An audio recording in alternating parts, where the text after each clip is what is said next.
The heavy silence of Elias Thorne's apartment was not just an absence of sound, but an absence of hope. For 3 days, the city of Oakhaven had been submerged in a phenomenon the media initially called a total eclipse of the soul. It wasn't just that the sun hadn't risen, it was that the dark was becoming thick. Elias stood in his kitchen, staring at a glass of water, watching as the shadows from the corner of the room began to spill across the floor like spilled ink. He reached out to touch a shadow on his countertop, expecting his hand to pass through nothingness, but his fingertips met resistance. It felt like cold, pressurized silk. This was the moment Elias realized the world had changed forever. Darkness was no longer a state of light's absence, but a tangible, physical substance that was beginning to drown the world. Elias was a former structural engineer, a man who understood load-bearing walls and the physics of pressure. He watched through his reinforced window as the streetlights outside flickered and died, not because of a power failure, but because the darkness was literally crushing the glass bulbs. The shadows outside were piling up in the streets like black snowdrifts. Cars were being swallowed, their metal frames groaning under the weight of the encroaching obsidian mass. People who had ventured out into the early stages of the thickening hadn't returned. They weren't lost in the dark, they were buried under it. He spent the next few hours frantically sealing his apartment. He used heavy-duty industrial tape and silicone sealant to plug the gaps beneath his doors and around the window frames. He realized that if the darkness was a substance, it obeyed the laws of fluid dynamics. It was seeping in through the vents, heavy and viscous. He watched a bead of shadow drip from a ceiling tile. It hit the floor with a soft, heavy thud, vibrating like mercury. Elias grabbed a flashlight, but the beam only traveled 3 inches before it hit the wall of blackness and stopped, the photons literally unable to push through the density of the air. Panic began to set in as the pressure in his ears mounted.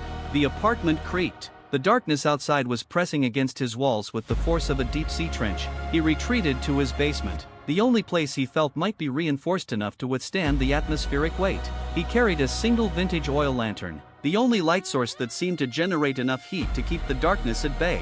Heat, he discovered, acted like a solvent. The shadows retreated from the flame, hissing like dry ice hitting water, but his oil was running low. As the hours turned into days, Elias started hearing the sounds from the upper floors. It wasn't the sound of intruders, but the sound of the house being digested. The darkness was corrosive. It absorbed color, then texture, then form. He realized the substance wasn't just heavy, it was hungry. It was a physical manifestation of entropy, reclaiming the structured world of man. He sat on his basement floor, the golden circle of his lantern light shrinking as the oil burned away. He began to hallucinate, or perhaps he was finally seeing clearly. In the shifting textures of the black walls around him, he saw faces, the faces of those who had been absorbed, their expressions frozen in a state of eternal, silent pressure. The twist began when Elias reached for his final canister of oil. His hand brushed against a patch of darkness that had breached the basement door. He expected pain or the sensation of being crushed, but instead, he felt a sudden, terrifying clarity. The darkness wasn't attacking him, it was a medium, a vast, ancient network. When his skin touched the substance, he didn't just feel cold, he felt the thoughts of every person in the city. He felt the collective fear, the shared memories, and a strange, overwhelming sense of unity. The physical weight he had been fighting was actually the weight of human consciousness being forced into a single, physical space. The what if wasn't about a disaster, it was about a transition. Elias looked at the lantern, the flame flickering its final blue gasps. He realized that the light was the barrier, not the darkness. The light was what kept humans isolated, individual, and fragile. As the flame died, the darkness didn't crush him, it flooded into his lungs, his eyes, and his mind. The crushing pressure vanished, replaced by the sensation of floating in an infinite, shared ocean.